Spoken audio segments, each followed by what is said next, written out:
शांतम्मा मर गई। मिसेस मेहता का बेटा पप्पू अभी अभी अनु को यह खबर सुना गया था। शांतम्मा से अनु का ना तो कोई भावनात्मक रिश्ता था, ना ही वो अनु की कोई संबंधी थी। बस अनु की दिनचर्या से शांतम्मा अदृश्य रूप से जुड़ी हुई थी। अनु की सोच में असमय आकर शांतम्मा अनु को अपने बारे में सोचने को मजबूर कर दिया करती थी। इसीलिए शांतम्मा की मौत से अनु को धक्का तो नहीं लगा था, पर दिल में एक हलचल सी मच गई। जब अनु इस नए मकान में रहने आई थी, तब सबसे पहले मकान की घंटी बजाने वाली शांतम्मा ही थी। आपको काम वाली चाहिए मेम साहब? शांतम्मा ने पूछा था। जवाब देने से पहले अनु ने उसे सिर से पांव तक निहारा। मोटा तगड़ा काला शरीर, चिपटी नाक और घुंघराले बालों की लटों से मांग से कान तक दोनों ओर बालों के गोलाकार गुच्छे और बड़ी सी टिकली वाली बिंदिया से सजा चेहरा। अनु सोच रही थी, अपने घुंघराली लटों को गोलाकार गुच्छों में संवारने में शांतम्मा को कितना समय लगता होगा। मेम साहब, शांतम्मा ने अनु को इस तरह अपनी ओर देखते पाकर मुस्कुराकर टोका था। हाँ, काम वाली तो चाहिए, पर तुम्हें कल बताऊंगी। अनायास ही अनु बोल गई। अच्छा मेम साहब, मेरा नाम शांतम्मा है। कॉलोनी की सभी मेम साहब मुझे जानती हैं। आप चाहे तो किसी से भी मेरे बारे में पूछ सकती हैं। कहते हुए शांतम्मा लौट गई थी।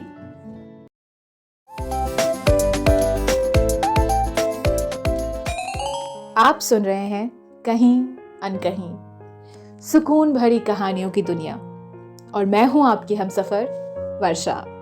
चलिए तो शुरू करते हैं आज का एक नया सफर।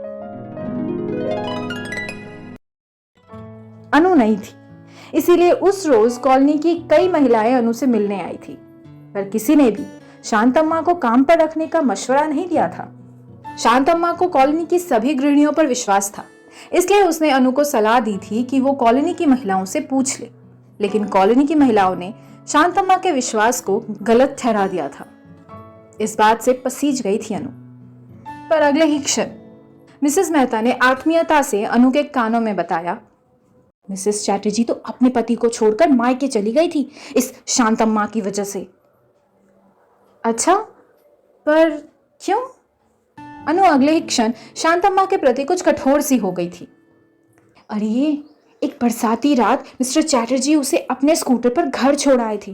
बस इसी बात पर उस रात दोनों में जमकर झगड़ा हुआ और श्रीमती चैटर्जी ने मायके का रुख ले लिया। मगर क्यों? अनु को आश्चर्य हुआ था। इतना भी नहीं समझती, खींचती हुई मिसेस मेहता ने कहा। वो चरित्रहीन है, पुरुषों पर डोरे डालने का प्रयास करती है। पर क्या शांतम्मा का पति नहीं है? अरे है क्यों नहीं, हट्टा कट्टा पति है कलमुही का, रिक्शा चलाता है, पर इसे संतुष्ट नहीं कर पाता होगा, तभी तो मुंह मारती फिरती है। मिसेस मेहता ने गंदा सा मुंह बनाते हुए स्पष्ट किया। इतने सारे लोगों की एक सी प्रतिक्रिया थी शांतम्मा के बारे में कि अनु के लिए उसे काम पर रख पाना संभव नहीं हुआ। अगले रोज शांतम्मा पूछने भी आई थी। मेम साहब, क्या सोचा? फिलहाल तो मुझे जरूरत ही नहीं है, जब होगी तो बताऊंगी। कहते हुए अनु ने फटाक से किवाड़ बंद कर दिया। अनु को डर था कहीं शांतम्मा पीछे ही ना पड़ जाए। ऐसी औरतों से बात करने में अनु को डर लगता था। कुछ दिनों के बाद शांतम्मा फिर आई थी। गिड़गिड़ाते हुए बोली थी, मेम साहब, मेरे बेटे को कैंसर है। बड़े डॉक्टर साहब कहते हैं अगर जल्दी ऑपरेशन हो गया तो बच्चा बच जाएगा। मुंबई ले जाना है इलाज के लिए। अभी सिर्फ एक ही घर में काम है, कैसे जमा कर पाओगे उसके इलाज के लिए पैसे? अगर आप भी काम दे दे तो। तुम्हारा पति भी तो कमाता है। मेम साहब, कमाता है, उसी की कमाई से तो घर चलता है, पर इतना ज्यादा नहीं कमाता कि बच्चे के लिए कुछ बचा सके। तभी तो मैं भी काम करती हूँ। कहते कहते शांतम्मा की आंखें भर आई। अनु फिर पसीज गई थी, पर शांतम्मा पर विश्वास करने में वो हिचक रही थी। ऐसी औरतें अपना काम निकालने के लिए कुछ भी कर सकती हैं, इसलिए अनु को बड़ी सफाई से शांतम्मा को रखने से इनकार करना पड़ा। काम करने के लिए अनु ने एक नौकरानी रख ली थी, पर वो महसूस करती रहती कि वो कहीं ना कहीं शांतम्मा के साथ अन्याय कर रही है।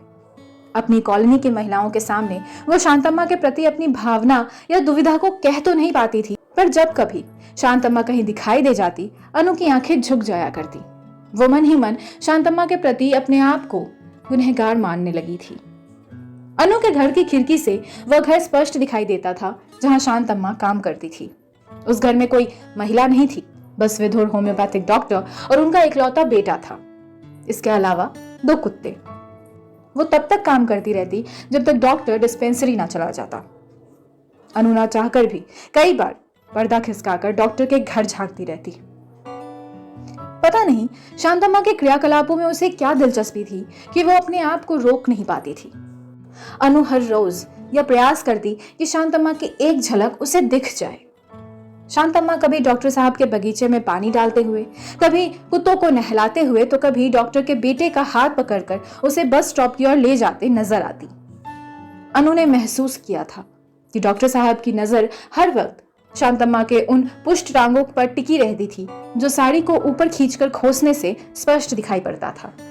अनु को कई बार लगता था कि शांतम्मा का डॉक्टर साहब के साथ कोई ऐसा रिश्ता है जिसे संदेहास्पद कहा जा सके।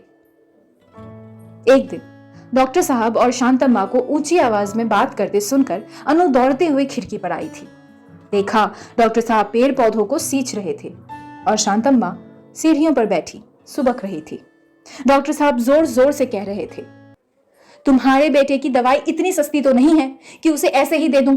जितना काम तुम करती हो उससे तो दवाई के पैसे वसूल ही नहीं होते। रात का खाना बनाने को आ जाया करो, तभी दवाई के पैसे वसूल होंगे, वरना मैं दवाइयां नहीं दे सकता। सोच लो। मेरे आदमी का गुस्सा तो आप जानते ही हो डॉक्टर साहब। रात को काम पर मैं नहीं आ सकती। चैटर्जी साहब की पीवी के झंझट के बाद से तो मैंने रात का खाना बनाने का काम बिल्कुल ही बंद कर दिया है। तुम्हारी मर्जी। कहते हुए डॉक्टर साहब अंदर चले गए थे और शांतम्मा वहीं सीढ़ियों पर बैठी घंटों सुबकती रही। जब तक शांतम्मा वहां बैठी थी, अनु अंदर जा ही नहीं सकी।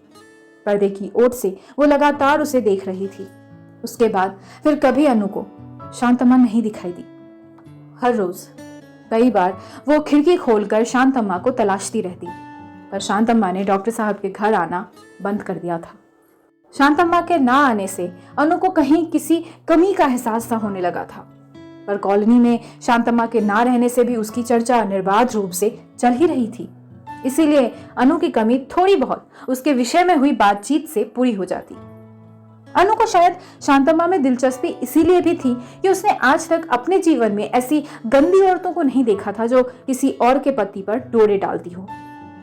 कई बार अनु का मन होता कि वो शांतम्मा के जीवन में झांक कर उसे करीब से देखे। उसे शांतम्मा से खूब बात करने की इच्छा होती, यह पूछने की भी कि वो दूसरे पुरुषों पर डोरे क्यों डालती है। पर शांतम्मा जैसी औरत से संपर्क रखने से लोग उसके बारे में भी चर्चा कर सकते हैं, यही सोचकर शांतम्मा से बात करने में अनु को संकोच होता था। वैसे अब शांतम्मा से बात करने का सवाल ही नहीं उठता था। वह कॉलोनी में किसी को भी दिखाई नहीं देती थी। शांतम्मा का विषय धीरे धीरे कम होने लगा। अनु भी महसूस करने लगी कि वो अब शांतम्मा के बारे में कम सोचने लगी है। पर अचानक एक रोज अनु के पति ने बताया कि उन्होंने शांतम्मा को बड़े ही गंदे इलाके में देखा है। गंदा इलाका यानी? अनु समझ नहीं पाई थी। अनु, वास्तव में वो एक गंदी औरत ही थी। उसे मैंने एक वैश्या के रूप में देखा है। जहां और जिस परिस्थिति में मैंने उसे देखा, वह इस बात को सिद्ध करता है। पर तुम वहां गए कैसे? रोज ही गुजरना होता है उस गंदी बस्ती से। हमारे दफ्तर के लिए और कोई रास्ता ही नहीं है, अनु के पति ने मासूमियत से कहा। अनु ने अगले ही दिन सारी कॉलोनी की महिलाओं को इस नई खबर से अवगत करा दिया। सभी के चेहरे पर इस बात की संतुष्टि थी कि वास्तव में शांतम्मा वैसी ही औरत थी जैसे उन लोगों ने सोच रखा था। कभी कभार अनु को भी लगता था कि कहीं शांतम्मा के बारे में गलत बातें करके वो कोई पाप तो नहीं कर रही, पर अब उसे भी इस भय से मुक्ति मिल गई थी। चलो अच्छा ही हुआ जो वो सही जगह पहुंच गई, वरना इस कॉलोनी को ही गंदा कर देती। मिसेस मेहता ने कहा। हाँ, छुट्टी मिली उस वेश्या से, मिसेस चैटर्जी धीरे से बुदबुदाई। शांतम्मा का चरित्र सत्यापन होने के बाद कुछ दिनों तक तो उसका विषय जोर शोर से इनके बातचीत का विषय बना रहा, पर धीरे धीरे कम हो गया। पर आज अचानक शांतम्मा के ना रहने की खबर ने अनु को विचलित सा कर दिया। अप्रत्यक्ष रूप से अनु के जीवन में शामिल रही शांतम्मा के ना रहने से उसे एक खालीपन का एहसास होने लगा। शांतम्मा के अंतिम दर्शन के लिए जाने को अनु तत्पर हो उठी। मिसेस मेहता को किसी तरह मनाकर अनु ने साथ लिया और शांतम्मा के घर चल दी। घर के आसपास लोगों का जमघट था। झोपड़े के बाहर शांतम्मा का शव बिना कफन के पड़ा था। सरहाने उसका पति बैठा सुबक रहा था। मिसेस मेहता और अनु को सामने पाकर वो खड़ा हो गया। ये हुआ कैसे? मिसेस मेहता चेहरे पर ढेर सारे शोक भावों को दर्शाते हुए पूछ बैठी। मेम साहब, इसके बुरे काम के कारण मैं तो अलग रहने लगा था। 2 महीने पहले ये मुझे बताने आई थी कि उसने मुन्ने के ऑपरेशन के लिए पैसों का इंतजाम कर लिया और उसका दाखिला भी मुंबई के अस्पताल में करा दिया है। आज सवेरे डॉक्टर साहब का तार आया था कि उन्होंने मुन्ने का ऑपरेशन कर दिया है और मुन्ना ठीक हो जाएगा। बस इसी खुशी को सहन नहीं कर पाई। छाती में जोड़ों का दर्द उठा। लोग इसे अस्पताल ले जा रहे थे, पर रास्ते में ही इसने दम तोड़ दिया। अनु और मिसेस मेहता ने एक दूसरे की ओर चोर की दृष्टि से देखा। अनु को लग रहा था कि वो दोषी है शांतम्मा की मौत के लिए। उसे काम ना देकर, उस पर अविश्वास करके, उसे गंदी औरत मानकर उसे गंदी औरत बनाने में भी उनका ही हाथ रहा था।